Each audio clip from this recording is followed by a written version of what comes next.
નમસ્કાર મિત્રો, આપ સર્વનું ફરી એકવાર એજ્યુ સફરમાં હાર્દિક સ્વાગત છે. હું નિકુંજ ગોડેશ્વર. આજે મિત્રો આપણે ભણીશું ભારતના રાષ્ટ્રીય પ્રતીકો. તો મિત્રો, રાષ્ટ્રીય પ્રતીક એટલે શું? પહેલાં તો એ આપણે જાણવું જોઈએ કે રાષ્ટ્રીય પ્રતીક એટલે રાષ્ટ્રધ્વજ, રાષ્ટ્રચિહ્ન મીન્સ ભારત સરકારે જેને એમના ઓફિશિયલ બંધારણમાં એમનું રાષ્ટ્રીય ચિહ્ન તરીકે કે રાષ્ટ્રીય પ્રતીક તરીકે એમનું વર્ણન કરેલું હોય એમને રાષ્ટ્રીય ચિહ્ન કહેવાય છે. રાષ્ટ્રીય પ્રતીકો. તો મિત્રો, રાષ્ટ્રીય પ્રતીક કેટલા છે, એ ક્યાં ક્યાં છે, પહેલાં એ આપણે જોઈ લઈએ. રાષ્ટ્રીય ધ્વજ, આની આગળ જ આપણે લેક્ચરમાં ચર્ચા કરીશું. રાષ્ટ્રીય ચિહ્ન, પછી રાષ્ટ્રગાન મીન્સ નેશનલ એન્થમ. રાષ્ટ્રગાન કયું છે આપણું? જણ ગણ મન. પછી રાષ્ટ્રગીત વંદે માતરમ, એ આપણે કોણે રચ્યું, કેમાંથી લેવામાં આવ્યું, એ આપણે લેક્ચરમાં આગળ અભ્યાસ કરીશું. પણ આપણે માત્ર અત્યારે રાષ્ટ્રીય પ્રતીક ક્યાં ક્યાં છે એનું આપણે જોઈ લઈએ. પછી વિસ્તારથી આપણે આગળ લેક્ચરમાં જોશું. પછી રાષ્ટ્રીય પંચાંગ મીન્સ કેલેન્ડર. ત્યાર પછી છે રાષ્ટ્રીય પ્રાણી. તો આપણું રાષ્ટ્રીય પ્રાણી કયું છે એ આપણે આગળ લેક્ચરમાં જોશું. પછી રાષ્ટ્રીય પક્ષી, પછી રાષ્ટ્રીય પુષ્પ મીન્સ રાષ્ટ્રીય ફૂલ, પછી રાષ્ટ્રીય વૃક્ષ, પછી રાષ્ટ્રીય ફળ, પછી રાષ્ટ્રીય નદી, પછી રાષ્ટ્રીય જળચર જીવ અને રાષ્ટ્રીય વિરાસત પશુ. તો મિત્રો, આ જે આપણે રાષ્ટ્રીય પ્રતીકો આજે જોશું લેક્ચરમાં, એ બધી જ કોમ્પિટિટિવ એક્ઝામમાં MCQ તરીકે પૂછાઈ શકે છે. મિત્રો, હું ગેરંટી આપું છું કે આ એક લેક્ચર તમે બહુ સરસ રીતના જોઈ લેશો, બહુ સરસ રીતના એકવાર અભ્યાસ કરી લેશો આ લેક્ચરનો, તો તમે કોઈ પણ કોમ્પિટિટિવ એક્ઝામમાં રાષ્ટ્રીય પ્રતીકો, આ 13 રાષ્ટ્રીય પ્રતીક છે એમાંથી કોઈ પણ પૂછાશે તો તમે આરામથી સોલ્વ કરી શકશો. હવે આગળ આપણે જોશું એક એક કે રાષ્ટ્રધ્વજ. તો રાષ્ટ્રધ્વજમાં મિત્રો 3 કલર છે. પહેલાં હું અહીંયાથી જ લખતો જાઉં કે રાષ્ટ્રધ્વજમાં કેટલા કલર છે? 3 કલર આવેલા છે. આ તમને થોડી માહિતી તો હશે જ. 3 કલર છે. એમાં કયા કયા કલર છે? તો કે કેસરી, સફેદ અને લીલો. હવે આ પણ સિક્વન્સમાં છે. સૌથી ઉપર કયો કલર છે? તો કે કેસરી. ત્યાર પછી વચ્ચે તો કે સફેદ અને નીચે તો કે લીલો. સૌથી ઉપર કેસરી, પછી સફેદ અને પછી લીલો. હવે ત્યાર પછી આપણે અભ્યાસ કરીએ આગળ. ભારતના રાષ્ટ્રધ્વજમાં આ 3 કલર આવેલા છે, કેસરી, સફેદ અને લીલો. એથી આપણા ધ્વજને શું કહેવાય? ત્રિરંગા તરીકે પણ ઓળખવામાં આવે છે. રાષ્ટ્રધ્વજને કહેવાય ત્રિરંગા.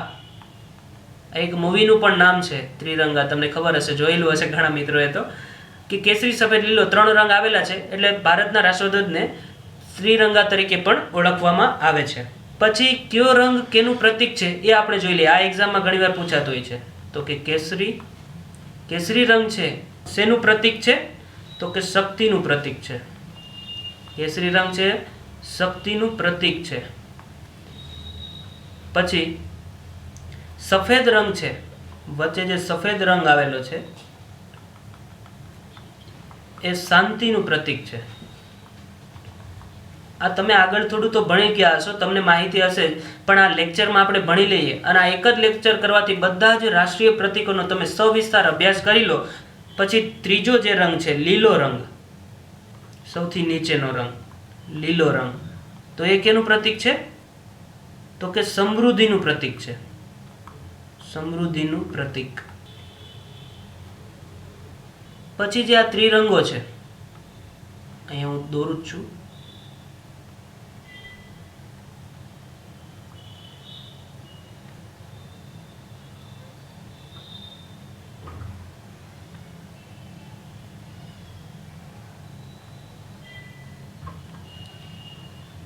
તો અહીંયા એક અશોક ચક્ર આવેલું છે. અહીંયા કેસરી રંગ છે, અહીંયા સફેદ રંગ છે, પછી અહીંયા લીલો રંગ છે. અહીંયા વચ્ચે એક અશોક ચક્ર આવેલું છે. એમાં કેટલા આરા છે? તો કે 24 આરા છે. અશોક ચક્રમાં 24 આરાઓ આવેલા છે. અને આ અશોક ચક્ર ક્યાંથી લેવામાં આવ્યું છે? તો કે સારનાથના ખાતેના સ્તંભમાંથી અશોક ચક્રને સારનાથ ખાતેના સારનાથના સ્તંભમાંથી લીધેલ છે.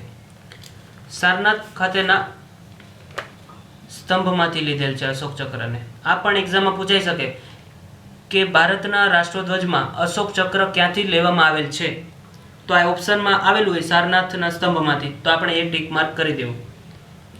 પછી હવે થોડી એની હિસ્ટ્રી જોઈ લઈએ કે રાષ્ટ્રધ્વજનો ઇતિહાસ શું છે. તો કે સૌથી પ્રથમ રાષ્ટ્રધ્વજની ડિઝાઇન યુરોપમાં મેડમ ભીખાઈજી કામાએ રજૂ કરેલી હતી. કોણે? તો કે મેડમ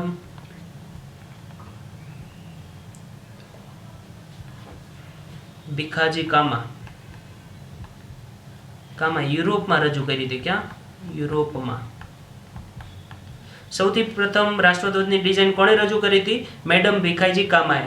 ત્યાર પછી 1929માં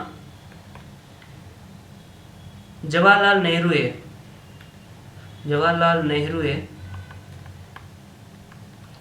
31 ડિસેમ્બરના રોજ રાવી નદીના તટ ઉપર સૌ પ્રથમ તિરંગો લહેરાવ્યો હતો.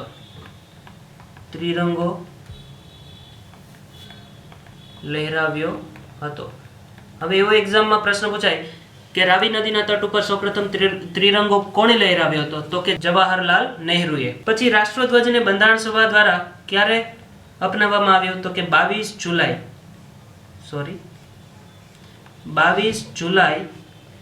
1947માં બંધારણ સભા દ્વારા રાષ્ટ્રધ્વજને અપનાવવામાં આવ્યો. ક્યારે? તો કે 22 જુલાઈ 1947માં.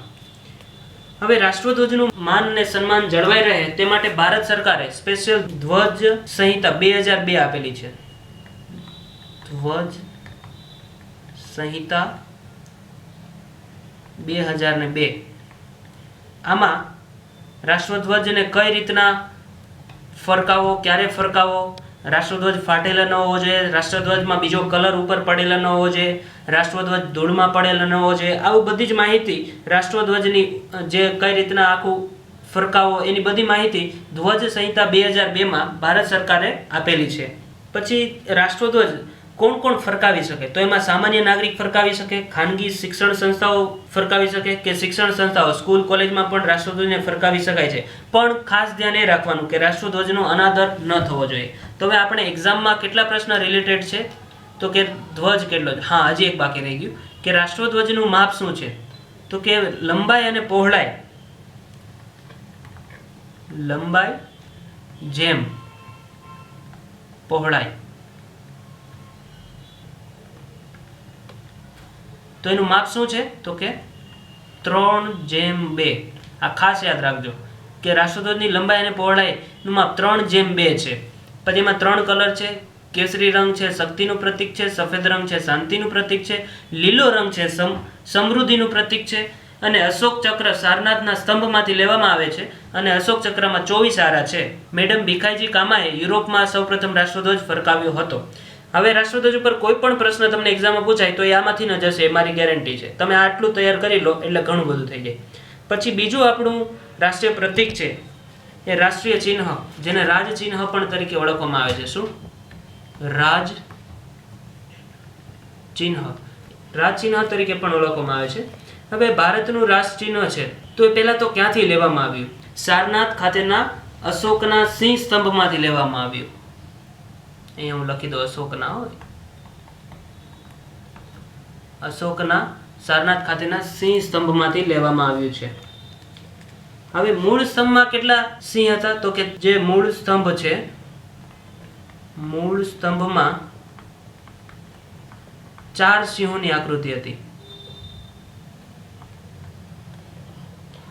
જે એકબીજાની વિરુદ્ધ દિશામાં બેઠેલા હતા.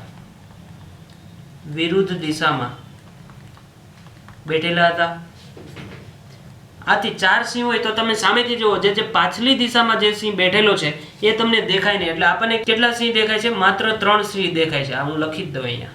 તો તમે રાષ્ટ્રીય ચિહ્ન જોશો તો એમાં માત્ર કેટલા સિંહ દેખાય? માત્ર 3 સિંહની મુખાકૃતિ આપણને દેખાય છે.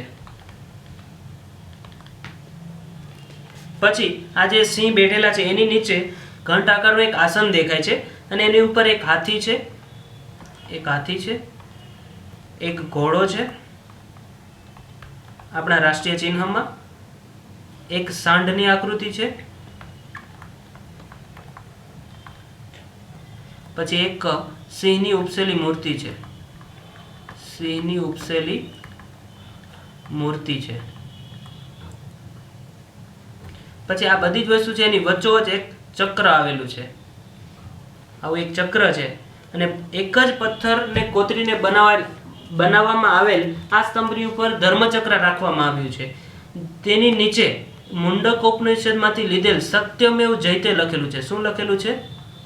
સત્યમેવ જયતે. આ તો તમને યાદ રહી જ જશે, કારણ કે આમિર ખાને હમણાં સત્યમેવ જયતે નામના ઘણા બધા શો કરેલા છે. એટલે આ સત્યમેવ જયતે જે આપણું રાષ્ટ્રીય ચિહ્નમાં જે લખેલું છે એ ક્યાંથી લીધેલું છે? આ ખૂબ જ અગત્યનું છે. તો તમે યાદ રાખજો કે મુંડકોપનિષદમાંથી. કેમાંથી? મુંડકોપનિષદમાંથી લેવામાં આવ્યું છે. સત્યમેવ જયતે ક્યાંથી લેવામાં આવેલું છે? તો કે મુંડકોપનિષદમાંથી લેવામાં આવ્યું છે. આ સત્યમેવ જયતે કઈ લિપિમાં લખેલું છે? તો કે દેવનાગરી લિપિમાં લખેલું છે.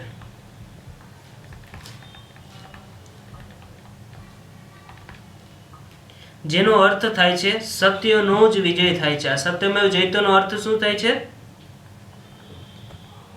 સત્યની જ વિજય થાય છે, આનો અર્થ થાય છે. હવે સત્યમેવ જયતે ક્યાંથી લીધેલું છે? તો કે મુંડકોપનિષદમાંથી લીધેલું છે, દેવનાગરી લિપિમાં લખેલું છે, અને એનો અર્થ થાય છે સત્યનો જ વિજય થાય છે. હવે ભારત સરકારે આ રાષ્ટ્રીય ચિહ્ન જે 4 સિંહની આકૃતિ છે એ ક્યારે અપનાવ્યું? તો કે 26 જાન્યુઆરી 1950 ભારત સરકાર દ્વારા રાષ્ટ્રીય ચિહ્ન અપનાવવામાં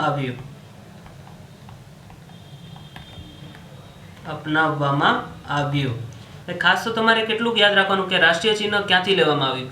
તો કે અશોકના સારનાથ ખાતેના સિંહ સ્તંભમાંથી લેવામાં આવ્યું. એમાં 4 સિંહ આવેલા છે, એકબીજાની વિરુદ્ધ દિશામાં બેઠેલા છે.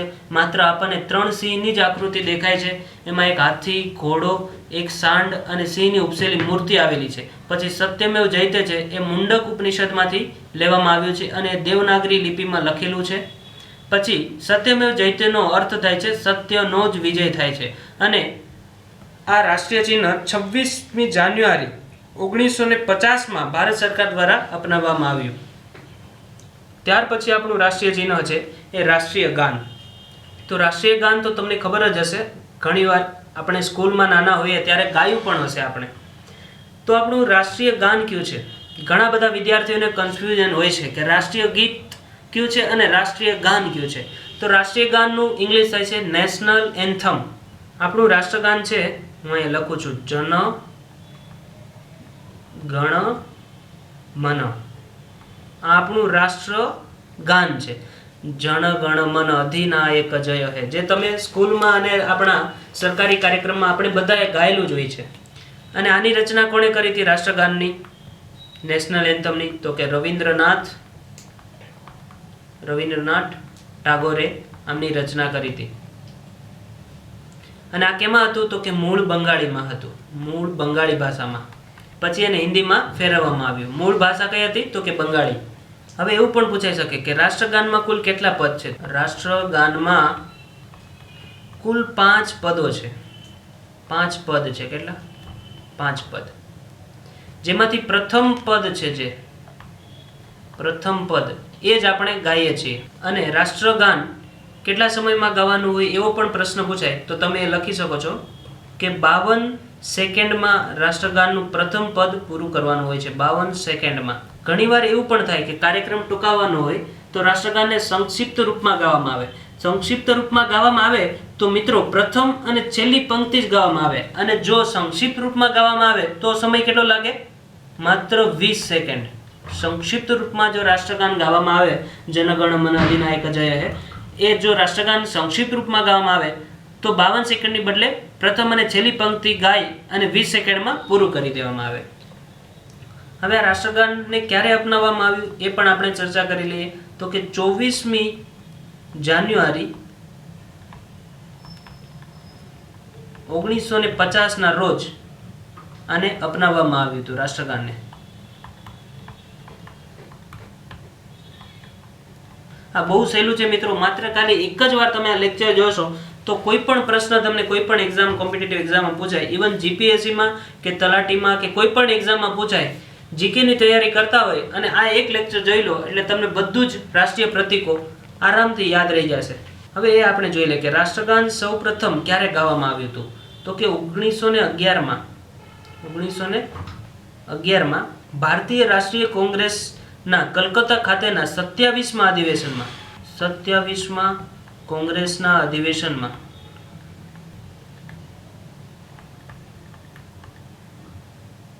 સૌ પ્રથમ ગાવામાં આવ્યું હતું.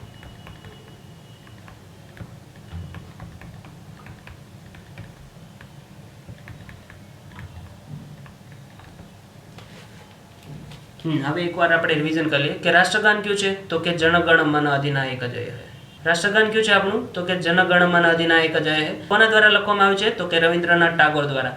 રાષ્ટ્રગાનમાં કેટલા કુલ પદ છે, તો કે 5 પદો આવેલા છે. એમાંથી આપણે પ્રથમ પદ ગાઈએ છીએ, પછી 52 સેકન્ડમાં રાષ્ટ્રગાનને પૂરું કરવાનું હોય છે ગાઈને, અને જો પ્રથમ અને છેલ્લી પંક્તિનું ગાયન કરવામાં આવે સંક્ષિપ્ત રૂપમાં તો માત્ર 20 સેકન્ડમાં એને પૂરું કરવાનું હોય છે. પછી 24 જાન્યુઆરી 1950માં રાષ્ટ્રગાનને અપનાવવામાં આવ્યું છે અને સૌપ્રથમ વખત 1911માં કોંગ્રેસના 27મા અધિવેશનમાં સૌપ્રથમ વખત ગાવામાં આવ્યું હતું. ત્યાર પછી મિત્રો આપણો એક અગત્યનું બીજું રાષ્ટ્રીય પ્રતીક છે રાષ્ટ્રગીત, નેશનલ સોંગ. તો આપણું રાષ્ટ્રગીત કયું છે, રાષ્ટ્રગાન તો જન ગણ મન અધિનાયક જય હે, આપણે શીખી લીધું અને જોઈ લીધું આગળ લેક્ચરમાં.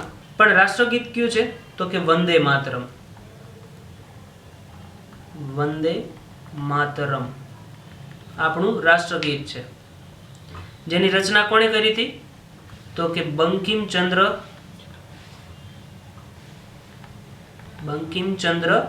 ચેટર્જીએ વંદે માતરમની રચના કરી હતી. અને આ રાષ્ટ્રીય ગીત છે એને ક્યાંથી લેવામાં આવ્યું છે, તો કે બંકિમચંદ્ર ચેટર્જીની જે આનંદ મઠ નામની એક કૃતિ એમણે લખી હતી, એમાંથી આ વંદે માતરમ ગીત લેવામાં આવ્યું છે. હવે વંદે માતરમ ગીત સૌપ્રથમ વખત ક્યારે ગાવામાં આવ્યું હતું, તો કે 1896માં કોંગ્રેસના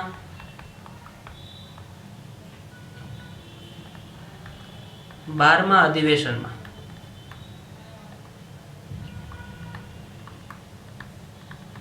કોંગ્રેસના 12મા અધિવેશનમાં 1896માં સૌપ્રથમ વખત રાષ્ટ્રીય ગીત વંદે માતરમ ગાવામાં આવ્યું હતું. અને રાષ્ટ્રગીતને ક્યારે અપનાવવામાં આવ્યું હતું, 24 જાન્યુઆરી 1950માં. આ તમારે બંનેમાં સેમ છે, રાષ્ટ્રગીત અને રાષ્ટ્રગાન બંનેને 24 જાન્યુઆરી 1949માં અપનાવવામાં આવ્યું હતું.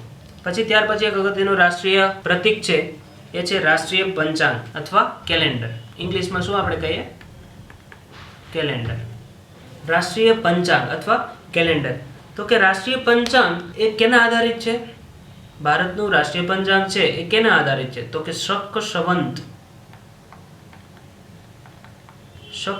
છે એના આધારિત ભારતનું રાષ્ટ્રીય પંચાંગ છે. શક સંવંતની શરૂઆત ક્યારે થઈ હતી, તો કે ઈસવીસન 78માં શક સંવંતની શરૂઆત થઈ હતી.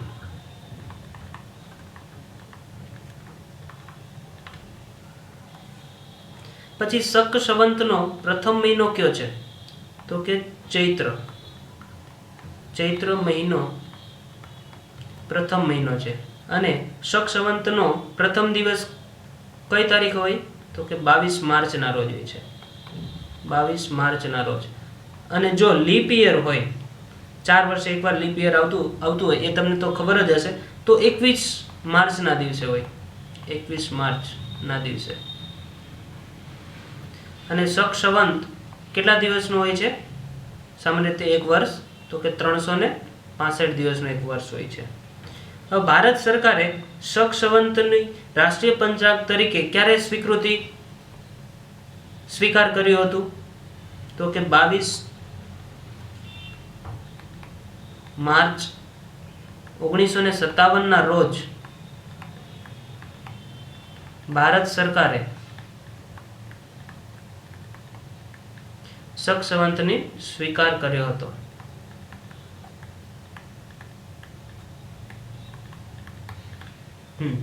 હવે રાષ્ટ્રીય પંચાંગ છે એના અગત્યના મુદ્દા આપણે જોઈ લઈએ. તો કે સખસવંત આધારિત છે આપણું.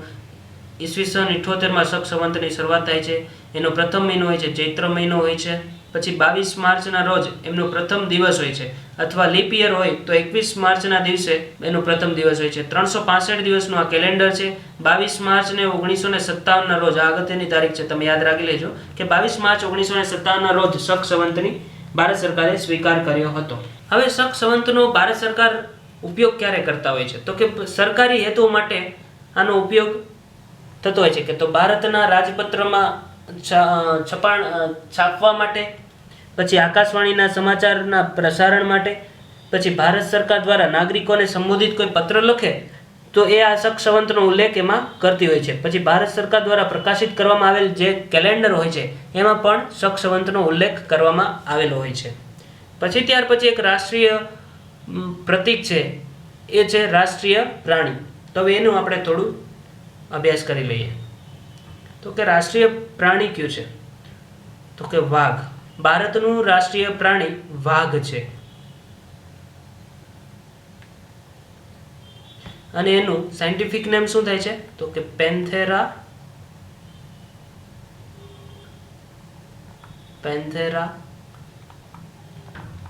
ટાઇગ્રીસ લિનિયસ.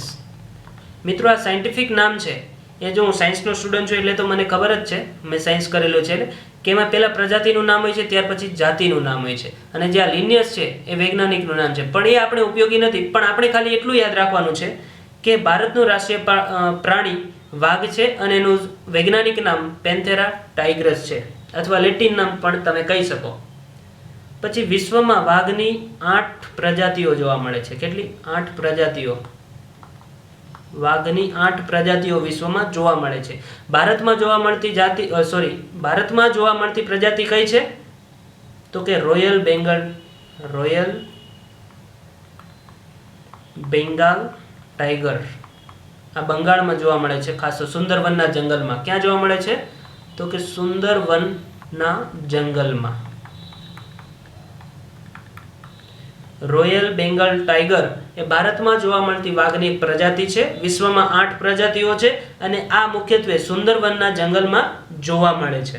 પછી વાઘની એટલી બધી સંખ્યાનો ઘટાડો થતો જતો હતો કે એના માટે એક ભારત સરકારે સ્પેશિયલ એક પ્રોજેક્ટ ચાલુ કર્યો છે, અને એમનું નામ છે પ્રોજેક્ટ ટાઈગર. પ્રોજેક્ટ ટાઈગર અંતર્ગત વાઘનું સંરક્ષણ કરવામાં આવે છે. અને એ કોણ કરે છે? તો કે ભારત સરકાર, ફોરેસ્ટ ડિપાર્ટમેન્ટ. અને આ પ્રોજેક્ટ ટાઈગર ક્યારથી ચાલુ કરવામાં આવ્યો એવું પૂછવામાં આવે તો આપણે જવાબ કહી શકીએ 1973માં આ કાર્યક્રમ ચાલુ કરવામાં આવ્યો છે. હવે રાષ્ટ્રીય પ્રાણી આપણું વાઘ છે. થોડું રિવિઝન કરી લઈએ કે રાષ્ટ્રીય પ્રાણી વાઘ છે. એનું સાયન્ટિફિક નામ પેન્થેરા ટાઇગ્રીસ લિનિયસ છે. એની 8 પ્રજાતિઓ વિશ્વમાં જોવા મળે છે. ભારતમાં જોવા મળતી પ્રજાતિ રોયલ બેંગાલ ટાઈગર છે. અને વાઘના સંરક્ષણ કરવા માટે ભારત સરકારે એક આખો પ્રોજેક્ટ ચાલુ કર્યો છે. એનું નામ છે પ્રોજેક્ટ ટાઈગર. અને ક્યારે ચાલુ કરવામાં આવ્યો? તો કે 1973માં. હવે ત્યાર પછી આપણે આગળ એક રાષ્ટ્રીય પ્રતીક જોઈએ, એ છે રાષ્ટ્રીય પક્ષી. તો તમને બધાને ખબર જ હશે, આપણે ગુજરાતમાં પણ ઘણા બધા જોવા મળે છે. આપણું રાષ્ટ્રીય પક્ષી કયું છે? તો કે મોર. મોર છે એ આપણું રાષ્ટ્રીય પક્ષી છે. અને એનું સાયન્ટિફિક નામ શું છે? તો કે પાવો ક્રિસ્ટેટસ. આમાં પણ મેં એમ કીધું એમ પહેલું નામ છે પ્રજાતિનું છે, ત્યાર પછી જાતિનું છે. મોરનું વૈજ્ઞાનિક નામ છે પાવો ક્રિસ્ટેટસ. પછી નર મોર હોય છે એને કેટલા પીછા આવેલા હોય છે? તો કે સામાન્ય રીતે 200 પીછાઓ આવેલા હોય છે. આ એક જનરલ નોલેજ સામાન્ય માહિતી છે, આ એક્ઝામમાં પૂછાય નહીં. પણ મોરને કે નર મોરને સામાન્ય જેટલા 200 મોર પીછ આવેલા હોય છે. પણ આપણું રાષ્ટ્રીય પ્રાણી છે, રાષ્ટ્રીય પક્ષી છે, તો આપણે એ યાદ રાખી જ લેવું જોઈએ. પછી wild life protection act. Wild life protection act 1972 આ રાષ્ટ્રીય પક્ષી મોરને સંરક્ષણ પ્રાપ્ત થાય છે, પૂર્ણ સંરક્ષણ આપવામાં આવે. જો આનો શિકાર કરવામાં આવે તો કે આ કાયદા પ્રમાણે એના ઉપર સજાની જોગવાઈ કરવામાં આવે છે કોઈ પણ વ્યક્તિ ઉપર, કે વાઇલ્ડ લાઈફ પ્રોટેક્શન એક્ટ, અને ગુજરાતીમાં એવું પણ કહી શકાય કે વન્ય પ્રાણી સુરક્ષા અધિનિયમ 1972 એમના દ્વારા આપણા રાષ્ટ્રીય પક્ષી મોરને સંપૂર્ણ સંરક્ષણ આપવામાં આવેલું છે. ત્યાર પછી આપણું રાષ્ટ્રીય પ્રતીક છે એ છે રાષ્ટ્રીય પુષ્પ. તો એના ઉપર આપણે થોડો અભ્યાસ કરી લઈએ કે આપણું રાષ્ટ્રીય પુષ્પ કયું છે, તો કે કમળ. એમનું સાયન્ટિફિક નામ શું છે, તો કે નેલેમ્બો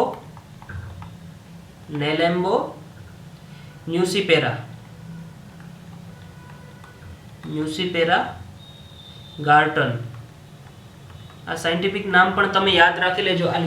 આ લેક્ચર તમે 2 વાર જોશો ને એટલે તમને 70 થી 80% આવડી જશે. પણ પછી આ સાયન્ટિફિક નામ તમે એક અલગથી કાગળમાં લખી લેજો અને યાદ કરી લેજો. કોઈ પણ એક્ઝામમાં પૂછાઈ જાય તો આપણો 1 માર્ક ખોટો જતો ન રહે.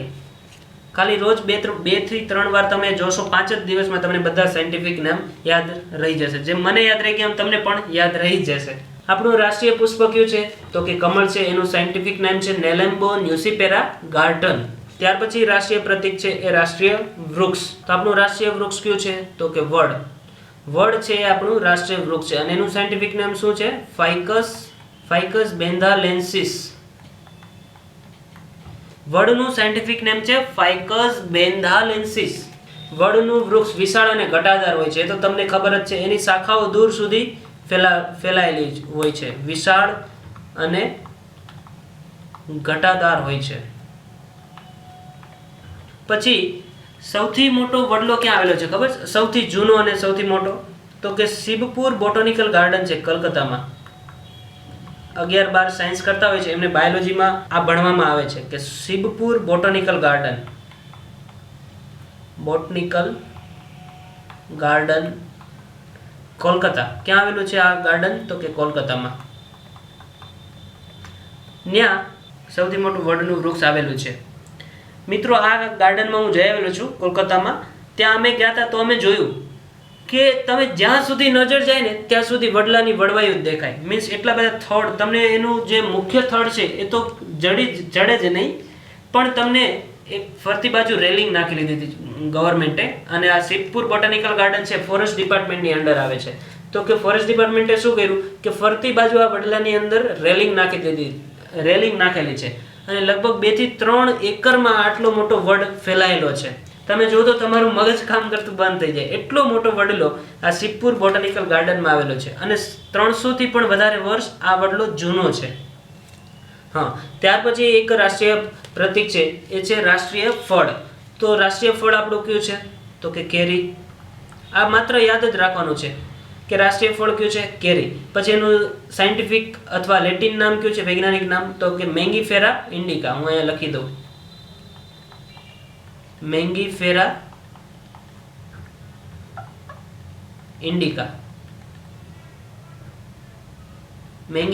ઇન્ડિકા.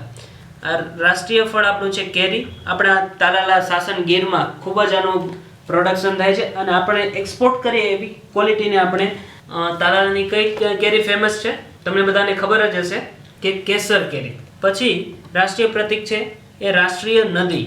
તો રાષ્ટ્રીય નદી આપણી કઈ છે, તો કે ગંગા છે આપણી રાષ્ટ્રીય નદી જાહેર થયેલી છે. અને એને ક્યારે જાહેર કરવામાં આવી હતી, તો કે 4 નવેમ્બર 2008માં ગંગા નદીને રાષ્ટ્રીય નદી જાહેર કરવામાં આવી. ત્યાર પછી રાષ્ટ્રીય જળચર જીવ આપણું કયું છે, તો કે ડોલ્ફિન. રાષ્ટ્રીય જળચર જીવ કયું છે, ડોલ્ફિન. તમે ઘણા બધા મૂવીમાં જોયું હશે કે ડોલ્ફિન વ્હાઇટ કલરની માછલી હોય ને આમ ઉપર કૂદીને પાછી પાણીમાં પડતી હોય છે. એ કઈ માછલી હોય, તો કે ડોલ્ફિન. એ આપણું રાષ્ટ્રીય જળચર જીવ છે. એને ક્યારે રાષ્ટ્રીય જળચર જીવ જાહેર કરવામાં આવ્યું, તો કે 5 ઓક્ટોબર 2009માં. 5 ઓક્ટોબર 2009માં ડોલ્ફિનને રાષ્ટ્રીય જળચર જીવ જાહેર કરવામાં આવી હતી. પછી છેલ્લું આપણું રાષ્ટ્રીય પ્રતીક છે એ રાષ્ટ્રીય વિરાસત પ્રાણી. તો એ કયું પ્રાણી છે રાષ્ટ્રીય વિરાસત પ્રાણી જાહેર કરેલું? તો કે હાથી. હાથીને રાષ્ટ્રીય વિરાસત પશુ અથવા પ્રાણી તરીકે આપણે જાહેર કરેલું છે. અને ક્યારે જાહેર કર્યું હતું? તો કે 22 ઓક્ટોબર 2010 કેન્દ્ર સરકારે રાષ્ટ્રીય વિરાસિત પશુ જાહેર કર્યું હતું. તો મિત્રો આ જે રાષ્ટ્રીય પ્રતીકો આજે આપણે લેક્ચર ભણ્યા, આમ આ લેક્ચર હું તમને ગેરંટી આપું છું કે આની બહાર એક પણ ક્વેશ્ચન જશે નહીં. પણ તમારે શું કરવાનું? આ લેક્ચરને ઓછામાં ઓછી 2 વખત જોવાનો છે. કેટલી વખત? 2 વખત. એક વખત જોશો તો તમને 70 થી 80% તો આવડી જ જશે. પણ જે સાયન્ટિફિક નેમ છે એ તૈયાર કરવા માટે તમારે 2 વખત આ લેક્ચરને જોવાનો. એટલે તમને આખા જ રાષ્ટ્રીય પ્રતીકો આપણા જેટલા છે, રાષ્ટ્રધ્વજ, રાષ્ટ્રીય પ્રાણી, રાષ્ટ્રીય ફૂલ, રાષ્ટ્રીય પક્ષી, રાષ્ટ્રીય પશુ, આ બધું જ તમને આવડી જશે. Thank you. અમારા તમામ અપડેટ માટે ગૂગલ પ્લે સ્ટોર પર જઈ EDUSAFAR અલબત્ત EDUSAFAR લખી સર્ચ કરી આ પહેલી જ એપ્લિકેશન ઇન્સ્ટોલ કરશો. આ વિડીયો જોવા બદલ આપનો ખૂબ ખૂબ આભાર.